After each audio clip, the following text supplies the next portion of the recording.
All right, Emma, let's start broad. Can you give us your view on the importance of networking and community building?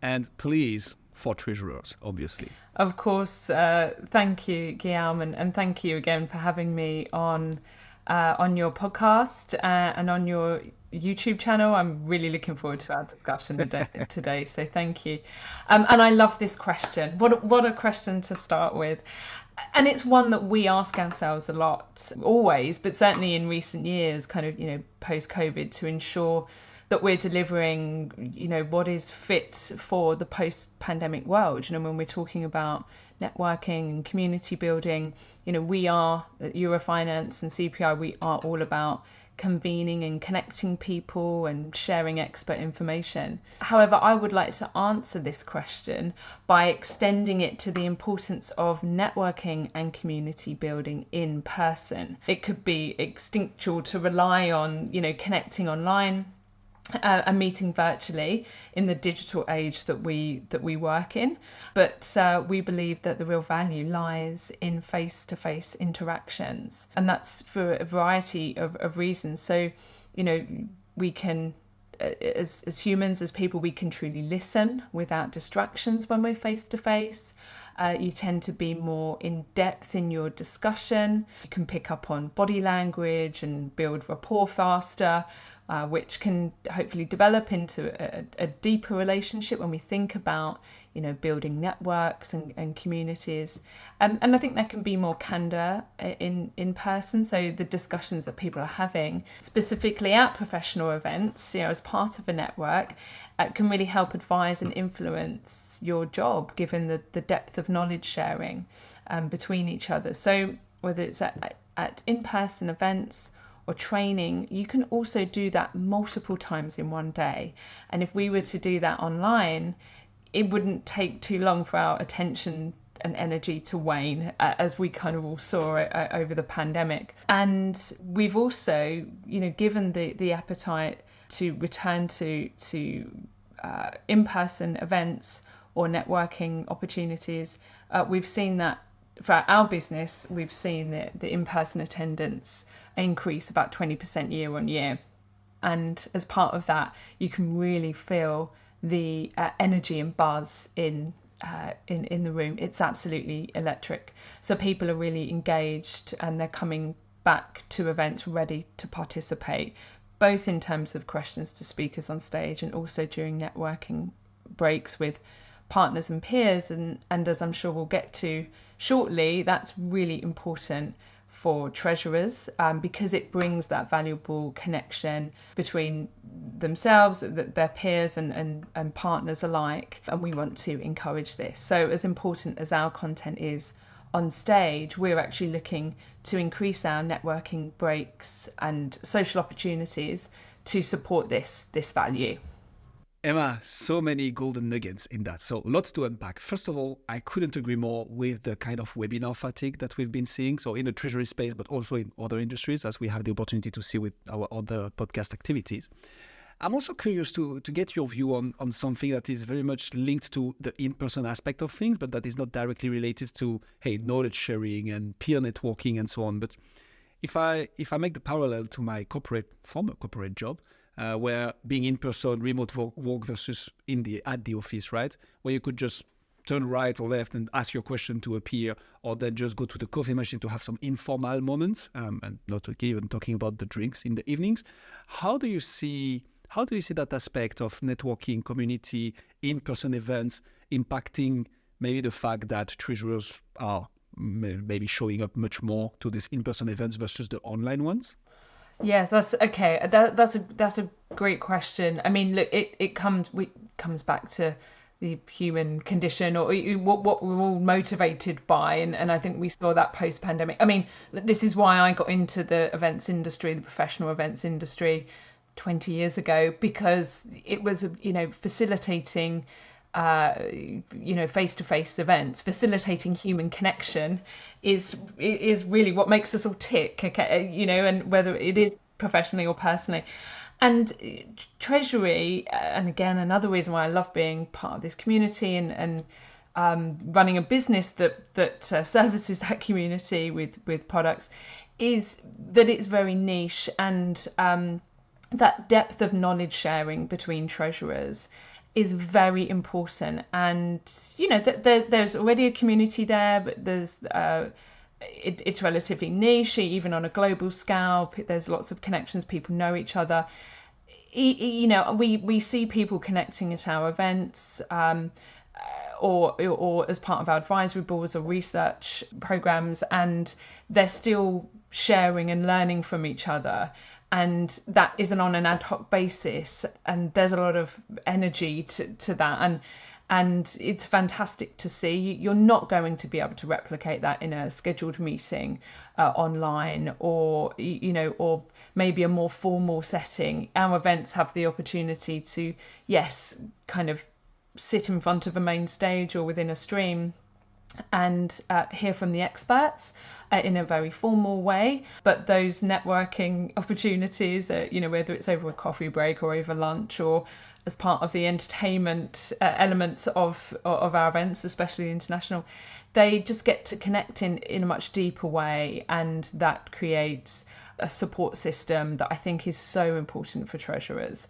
As the Treasury role has continued to evolve, whether it is strategically or whether it is at the depth of their day-to-day role, I should imagine you feel supported and motivated and inspired by being able to meet and talk to people that do the same job as you. And it's also a load of fun. And for the most part, to say the words. Yeah, absolutely. Right? Great people, very intelligent, curious, very warm-hearted and humorous people, delegates and speakers and partners alike that we get to connect with at our events and that get to connect with each other. It's a great community, and one we're really happy to help convene together. Yes. Talking about fun, Emma, what's the funniest part of an event? So I've been at the EuroFinance event of Barcelona. What's your takeaway? What's your funniest moment at such an event? I mean, you guys have so many other events, right? But just so I can relate, because I've been to this one. What do you like the most? And where do you have the most fun in an event like this? Oh, well, the most fun for me is meeting and greeting people when they first turn up to collect their budgets in the morning. And I try to position myself at the events that I'm at the registration desk or at the general inquiries or the speaker desk.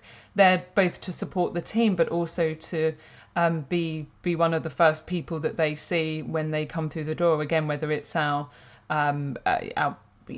sponsors, our delegates, our VIP guests. I really love that interaction. That continues to be, after 20 years, one of the most enjoyable parts of events. We all like that. I've got a very, very sociable team. We all like a chat, and they have created incredible relationships with treasurers and banking partners and financial vendors over the years. So again, as much as the community connects on a very personal basis, the EuroFinance team do that as well, and that's great to see. The other element is, walking into that room at just before the first session at the international. That tends to be that. Well, first of all, it's me on stage, so I apologise to everyone for that. I try and get off that stage and out of the way as quickly as possible, but it's important for me to thank everyone for being there. It's again a real highlight. But it's walking into that room as everyone has taken their seats and the lights go down, and our opening video, which year on year just becomes even more exciting and dynamic. When that starts, you get this rush, and you're really proud of what we are bringing to that audience and that community, and that's still a lot of fun. And then walking around the room, the exhibition floor, especially in the networking breaks, that buzz that you hear. And again, it's like I said earlier in our conversation, we have seen that increase since the return to in-person events. We were recently at our West Coast event, and the buzz and energy that was coming from the exhibition floor. And that's a much smaller scale event than say our international. But it was, yeah, you could really feel it, and it created a really great really great vibe in the room. Everyone was very happy, spent most of the 2 days being pretty happy, and that makes us happy. So these are all the fun parts. There are many more, but those I would say are my absolute highlights. And then of course you get to hear people talk about their experiences and who they've met and what worthwhile conversations they've had, whether it is knowledge sharing or doing business. It's they're really getting the value out of it, and we love that. As I say, it continues to be a highlight that never gets old. 100%. Another thing that intrigued me, and obviously because I have an interest here, there is a bit of an overlap, is the fact that you organize in-depth training sessions like the day before the events typically, or for the one I've seen for Barcelona and I think for a few others. Can you talk to me about why you're doing that, first of all, and the importance you see in beyond knowledge sharing, like knowledge transmission, like literally training people as part of such an event where you would expect lots of senior treasurers, group treasurers show up, right? But you still do those in-depth sessions at the beginning of it. Why those trainings? Thank you for bringing this up. This is a great question. I love talking about our training business. It's a very important part of our product portfolio. So the main reason that we run our training courses before our large scale events is twofold. Obviously, we want to ensure that the attendees, our treasurers, are getting as much value out of that week as possible, and as much depth as they will gain from our content on stage and in our streams, and between each other. The pre-conference training specifically really digs deeper into specialized areas, and this can really drill down into, say, effective cash forecasting, an advanced, more in-depth look at FX risk management. We have a treasury management training for CFOs.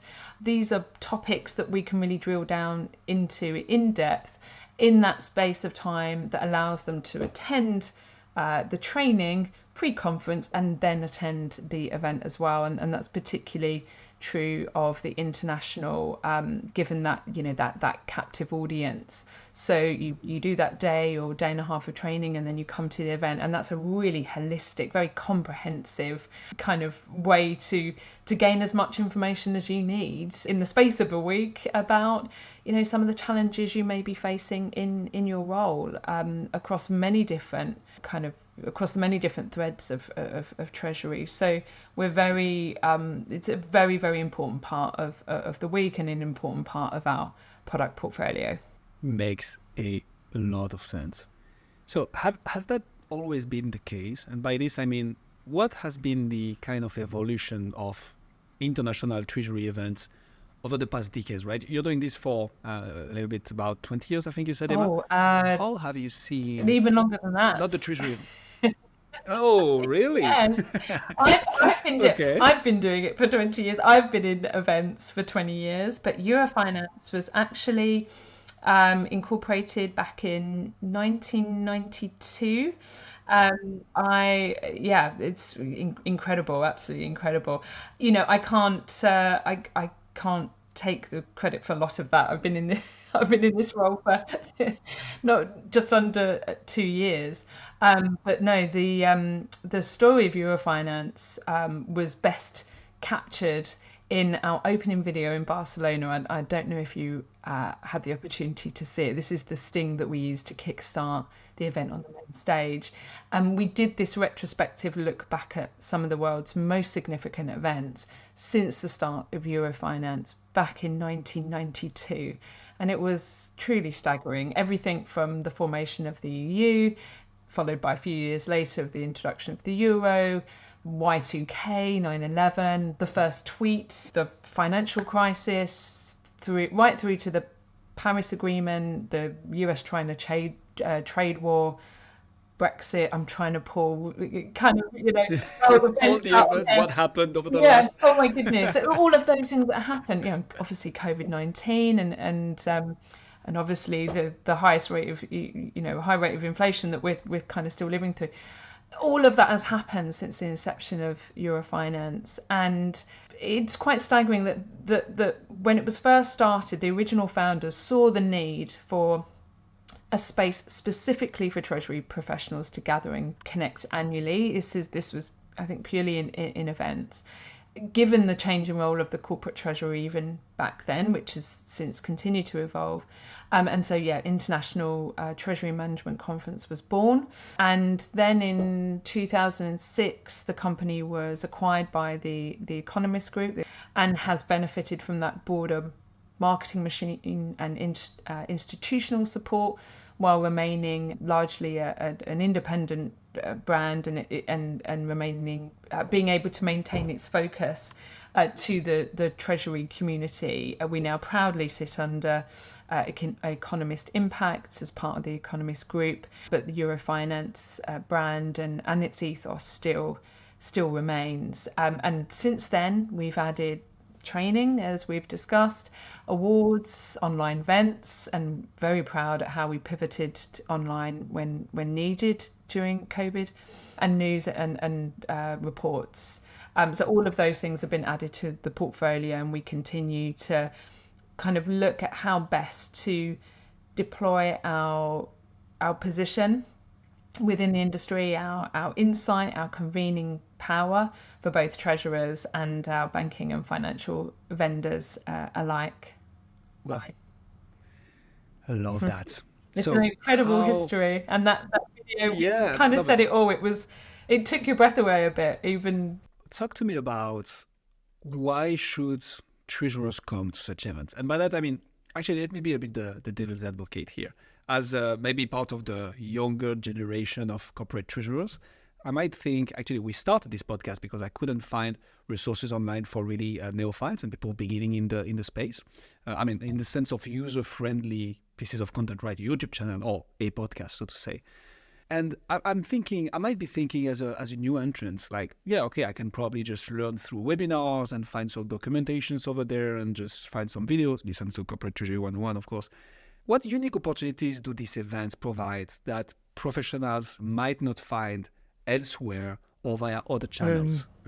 Well, I love that question specifically for those individuals coming up into their, or developing in their careers, in their treasury careers, because to that mind, the importance of being able to connect with peers, or peers and senior experts, like-minded individuals in the same profession, some of which have gone through or still within their professional journey, is really important.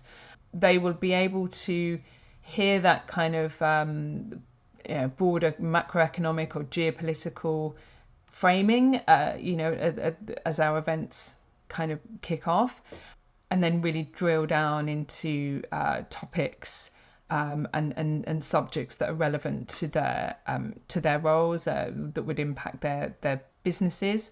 And and obviously we've recognized that as much as we can share knowledge from industry experts, senior experts, as much as we can curate, some of the most useful sessions that we have and we've seen recently is those sessions whereby they are facilitated by each other. So we facilitate roundtable discussions, and treasurers are very, very keen, corporate treasurers or treasury professionals throughout the vertical rows, very, very keen to share ideas and solutions with other treasurers specific to the treasury challenges that they are facing, and what activity they value the most. And that's why we're introducing what's called treasury circles. So these are an evolution of our roundtable sessions that many of your listeners may have seen kind of peppered through our programs over the last few years. And now we're hearing that yes, people are gaining fantastic insight from the panel discussions, from those senior Treasury professionals with that great moderation that we have. But a lot of what then they didn't know, but what they're learning on of that first-hand basis is from those roundtables and those networking opportunities. How to sharing a new way of solving a specific challenge. It can save a huge amount of time and money by doing that in this one place where those conversations are facilitated. And we're hearing a lot from treasurers that they're taking what they're learning from in those environments and putting the specific solution into practice, and how valuable for people attending these events for the first time. Here we go. If you were thinking about joining the next EuroFinance, now you have a good And reason also to. it's a lot of fun. Most importantly, Yes. and I can vouch for that. Definitely vouch for that. But when I hear EuroFinance, I hear euro. What do I mean by that? You mentioned something about the West Coast. For anybody following the EuroFinance LinkedIn profile, we've seen some things around Africa popping up. So I'd like to understand, first of all, why and how did EuroFinance start? And how did you guys go from probably something that was Eurocentric, or at least that's my understanding, to that worldwide organization organizing those treasury events that are so important when it comes to networking and knowledge sharing, right? Throughout the whole world. What's the story behind it? Well, I can't talk to the specifics of the name, 30 odd years ago. It was largely Euro focused, and obviously our flagship event, the EuroFinance International Treasury Management event that takes place every single year, that moves around the different locations in Europe, and that sits at the heart of our ecosystem. So all of that is still relevant, but it did not take long for those tentacles, as it were, to extend and reach out globally, because the topics that we're talking about on stage and the connection of a global treasury community is important to do so at that international scale. So we continue to ensure that we are reaching, if we're not there in person events, then we are holding more kind of closed door senior treasury events with our Global Treasury Leaders series. We are undertaking research. We are holding webinars that will reach everywhere from Shanghai to Sao Paulo and everything in between. So yes, it remains a focus for us to have that international reach and influence and convene people in as many markets as possible. The right markets. At the moment, we are potentially looking to expand. Obviously, the pandemic had an impact on where we physically visited, but our reach through our network and through our work, continues and will continue to grow. Makes a lot of sense. Sometimes it doesn't make sense. No, but you can't change that name with with 30 odd year legacy. But yeah, we do find ourselves explaining it sometimes. So. Right. No, but that makes sense in the sense of, I was like, that's very funny. EuroFinance in Barcelona, that's the first time I heard about it. So I was like, makes sense. And I was like, wait a second, they're organizing big time events in the US as well. Oh, wait a second, there is EuroFinance Asia. Wait, and now Royston Da Costa, who is a very good friend of the podcast, is talking to us about this EuroFinance Africa thing and panel discussion. And we're like, well, that's not just Euro, isn't it? So it's interesting to see the genesis and how you indeed, something works well, so you kind of replicate it and enhance it through different regions and different organizations. Because the topics are relevant. Yeah, great. Because the topics are relevant. And actually at the International this year in Copenhagen, our aim is to branch out further and hear voices from, hear more global diverse voices within Treasury to support knowledge sharing. Obviously, a lot of who we tend to see on stage can be corporate treasurers from multinational companies, largely cash-rich multinational companies, but we've recognized there are a real mix of companies and treasury types that remain relevant regardless of where they are or regardless of the investment grade or what have you. And so we want to see stages kind of covering all distinctions from all parts of the world. And so I think we already hinted a bit about it, but what typically happens during a EuroFinance event? And by that, I mean, it seems that there is so much going on. What was which is a good thing, what was initially the main objective? Say, okay, we are organizing this event to serve X. But then, hey, wait a second, there is also lots of value in doing Y, and then let's add Z. So what's the whole scope of, let's take the flagship event, the EuroFinance International, last year Barcelona, this year in Copenhagen, if I did my homework right. What's the plan, Emma? What is going to happen? The plan. It's a very exciting plan. So, I mean, yes, you have some, what we try and do is, it's best described in terms of, content and convening. There are events out there where it can tend to be one or the other. You'd have a large exhibition space to facilitate those, business discussions and doing business. Or you could have just a focus on the content on stage, that knowledge sharing. However, the importance of all of our events, but especially in the international, is to ensure that we have that expert knowledge on stage in a curated program. As I say, both of the, kind of widen out and look at that broad, the macroeconomic and geopolitical influences, drilling down into real specifics, day-to-day specifics of the treasury and cash management role. And outside of those rooms, whether it's the main stage or those streams, ensuring that our partners, our large banking partners, right through to tech providers in our innovation hub, have the chance to connect with, with their treasury contacts and vice versa. So that experience on the exhibition floor is equally as important. And as an extension of that, the networking opportunities, whether during the main part of the 2-3 days, any kind of activations outside of usual hours. Again, it's facilitating that social side, the connection of the community.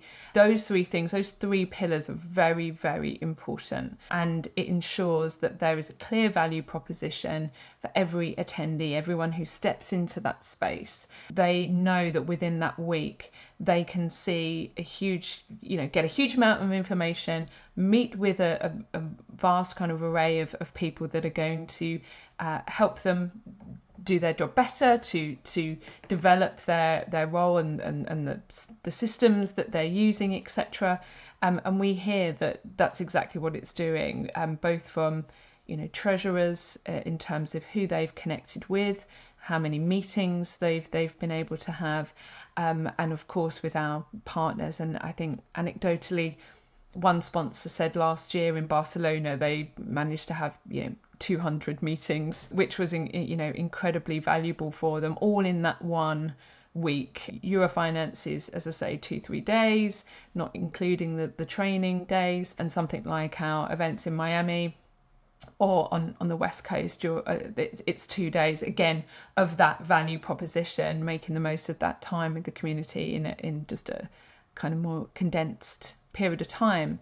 But we aim to do all of those three things in a very to a very, very high standard, and that's what we bring, and that's our promise to the community wherever you may sit.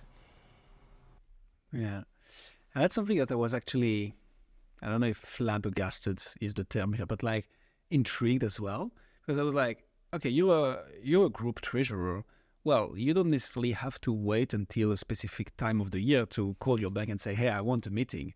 I think what I learned there is, well, first of all, group treasurers are busy. I wasn't learning it back then, but it's a fact. So you cannot like always set appointments, meet everybody. Like the point of an event like this is you have the opportunity to see everybody in a short period of time. You can compare, you can benchmark, you can talk with peers. We just had a meeting with them as well. Hey, okay, so what is happening there, and so on and so forth. So like the amount of value you get from having everybody consolidated in the same place at once is, well, invaluable.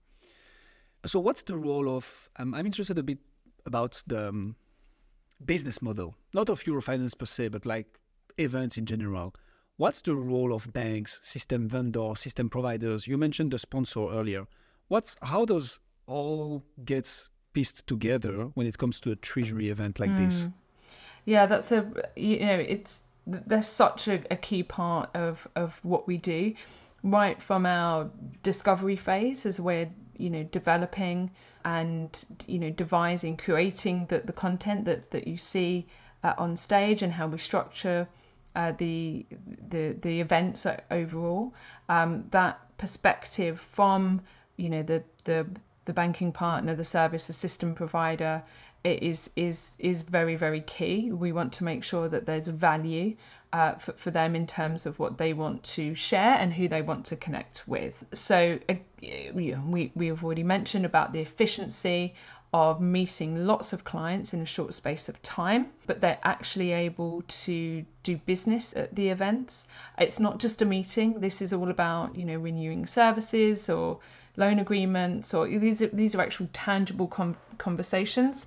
And of course, the fun part, the entertaining, meeting, prospecting new client, introducing to their, potential clients to their products on the floor. And that level of engagement, that level of client engagement is why they are here, why they're part of that ecosystem, and why it's important for them to be a part of it.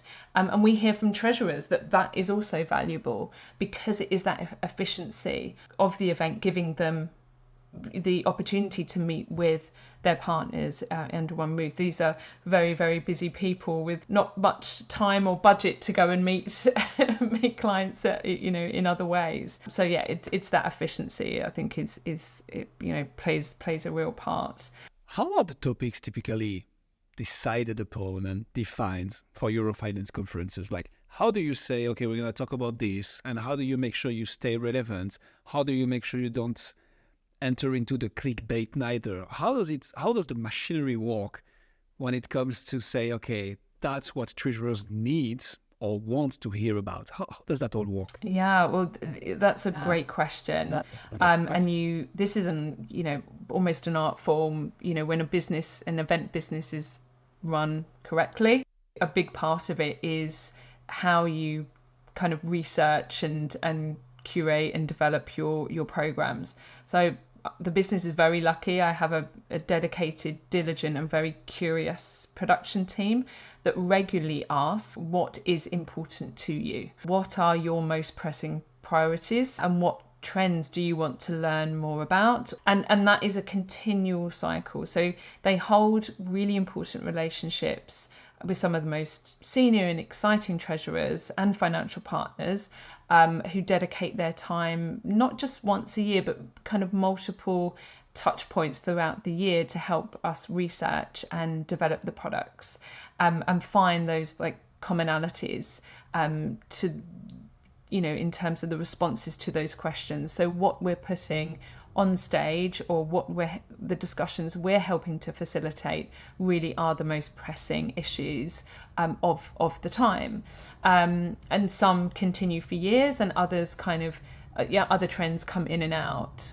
So it's not about just jumping on, as you mentioned, that kind of clickbait content. It's making sure it's really formulated and curated it in a smart way by having these conversations, and that can happen at the event, ready for the next year. We do this year round. We have this year run into something like the international, to ensure that those conversations can be had in person, and that feedback can then be kind of tested and developed in the following months, before we're ready to launch. it evolves year on year.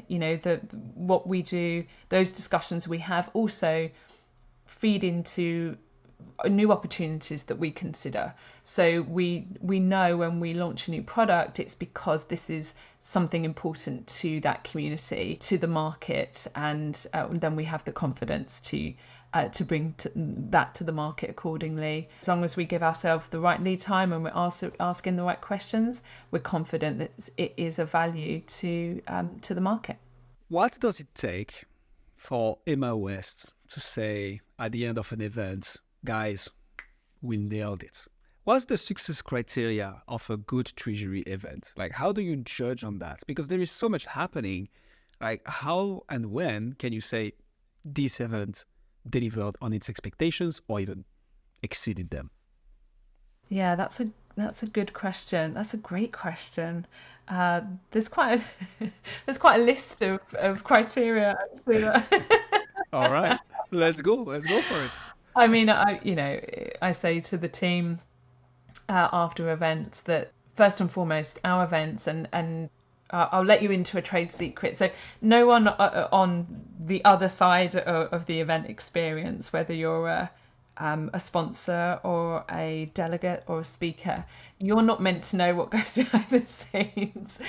Ooh, tension is building. Event professionals are, if you're a good event professional, you are a swan. So you are cool and calm and you glide along the surface and your legs are going like this underneath. And when that perception of an event is, smooth sailing, then that is a big tick. We want, our partners, our attendees.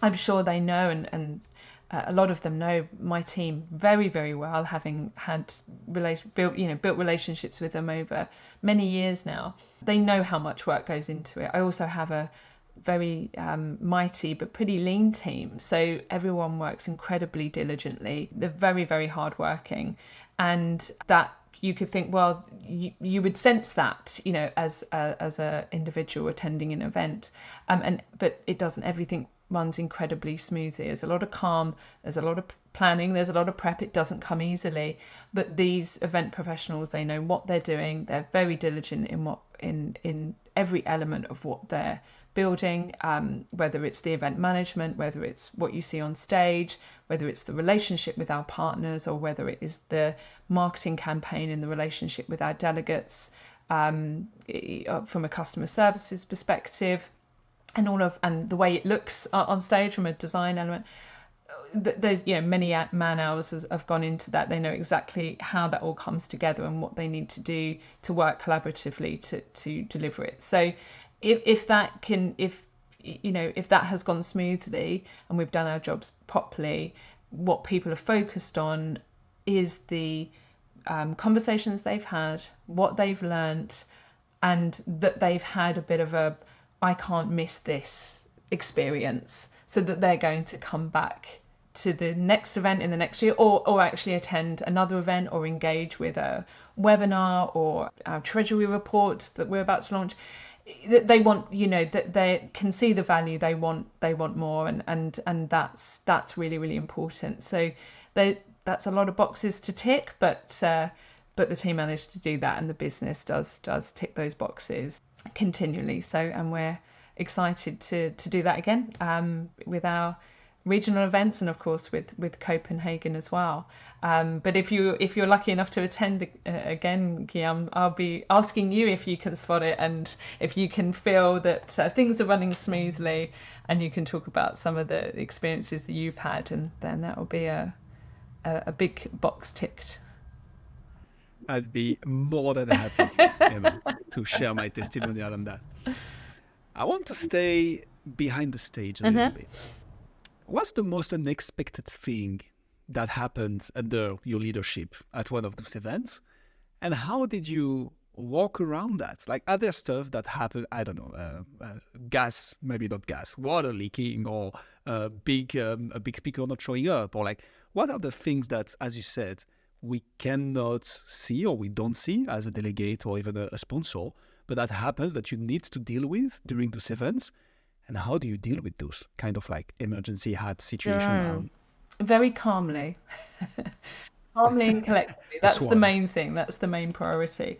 Not all challenges that you uh, will experience at an event will have a solution or an immediate solution. An example: last year we tried to have presence in the airport, the main international airport that everyone's coming into, and we do a pre-registration setup where people can register and take their delegate badges as they land, and it also gives that fantastic first impression. You're seeing someone from the EuroFinance team as you land and you come out into the arrival hall, and last year we weren't able to have access to the hall that we were promised we could set up in, so all of these flights are landing and there was no EuroFinance staff to greet everyone, and to really help facilitate a large wave of registrations, which takes the pressure off of the main registration desk in the main venue.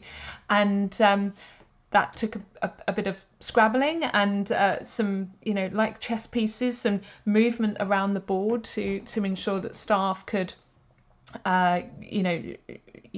jump in a cab and go help the team kind of in another part of the hotel, liaise with the individuals on staff at the airport, and we eventually got in there and we kind of mitigated it. But again, we made sure that anyone landing expecting to see us knew what had happened. We solved it really, really quickly with that kind of, creative thinking, critical thinking, creative solutions. That approach is really important, and it takes a lot of teamwork and collaboration. So I think we took some staff that were due to be on hand at the training registration, and myself and a colleague stepped in. So yeah, there's plenty of people on site to jump into those, to solve those challenges. They're not problems, they're just challenges that we overcome, and we overcome them as quickly as we possibly can without letting people see. So I've drawn the curtain back now and you've seen behind the curtain. I should that music. That's I want enough. that air of calm and that impression that people have that things are running well all the time to remain. But of course, some things happen, and I've got a whole host of stories out, beyond my EuroFinance experiences, my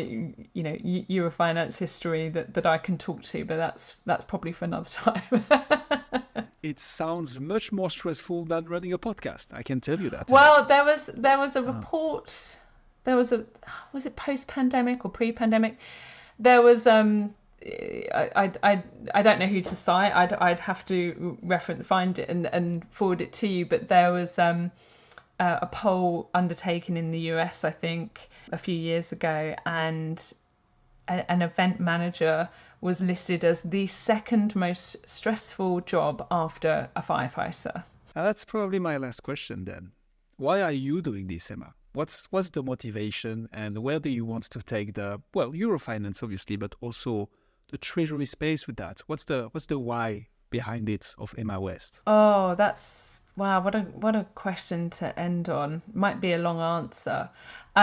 So I mean, look, that ethos of why EuroFinance was started all of those years ago, that's something that I respect and that I have kind of picked up the baton of and want to continue on with, along with my fantastic team. From our growth statistics this past year, the future of our business and the convening power of Treasury Events is very, very bright. Never has it been more important and valuable to connect with peers and partners in person on a regular basis, to share those ideas and to socialize. And we have this role, this place within the community. We were set up to convene senior Treasury audience, and that's where we also kind of play. One of the USPs of our business, and specifically the international, is that we convene a senior Treasury audience in that structure that obviously I've already spoken to. And our aim is to continue to help the global treasury and cash management community meet in that way, and to get that value from our events. The exciting thing is that because we have such a strong foundation within the market, we have a strong foundation of our business, we now have the opportunity, now that we've really settled back down after COVID, is to look at some of our lapse products. Treasury report we're looking to reinstate. We're currently working on that at the moment. We had a fantastic response to our awards last year that we want to develop. Our training business continues to go from strength to strength. We've spoken about pre-conference training today, but there's also a real appetite for in-house training, both from a banking and a corporate perspective. We have our boot camps that run both in summer and winter, and again another opportunity for treasurers to come together to learn, not just from us and our tutors, but from each other. We it was fantastic to see our Future Focus stage at last year's International, covering many kind of forward-looking topics, but none more so than AI. And that approach to AI is now kind of peppered through all of our programs, and it's exciting to be at the forefront of, not just those kind of topics on that we've covered, and I know you cover extensively on your podcast, like cash forecasting and risk management, etc. But obviously digital transformation continues to be impactful to treasurers and treasury verticals, and we want to kind of help to bring those topics to the forefront of people's minds, giving them the solutions that again they can take back to their organizations. And we also had a great response to our Rising Star Award. So one of the products that we want to develop is something that really engages the next generation of Treasury, and all of those things allow us to work with our partners and our contributors year round. So it's and that's what spurs me on, that's what motivates me. It's being able to be part of this fantastic industry and have a place in it that has value for people. Emma, I think that was an absolute masterpiece on Treasury Events, the story of EuroFinance, networking and knowledge sharing within the Treasury industry. If people would like to know more about you or EuroFinance, where should they go? So you can go to eurofinance.com. So there's our range of products and events that people can find out about. There's various links, whether you want to sponsor or speak or attend. You can do all of those things through the website, or you can find us on LinkedIn. Or if you would like, a more kind of personal contact, then I can be reached at emmawest@economist.com. Still have my Economist email address, and I'd be happy to connect with anyone interested to engage with us, and or pass you on to one of my incredible team, depending on how you want to work with us. And I would give that final mention to that fantastic team behind me, that those lean but mighty individuals I mentioned before, they're some great people to connect with. So I'll be more than happy to put you in touch with the relevant departments, as well as hear from you directly myself. Amazing. And for finding you in person, well, maybe not Emma in particular, but EuroFinance, and I mean, you'll obviously be at the international one in Copenhagen on October 2nd. That's right. Until 4th. Yes, and we look forward to seeing as many of your listeners and your contributors there as possible, and yourself as well, Guillaume. Be great to have you back, and thank you so much for be my pleasure. This time. It's been great to talk about a business that means a great deal to many. So I really appreciate it. Emma, thank you so much. Thank you.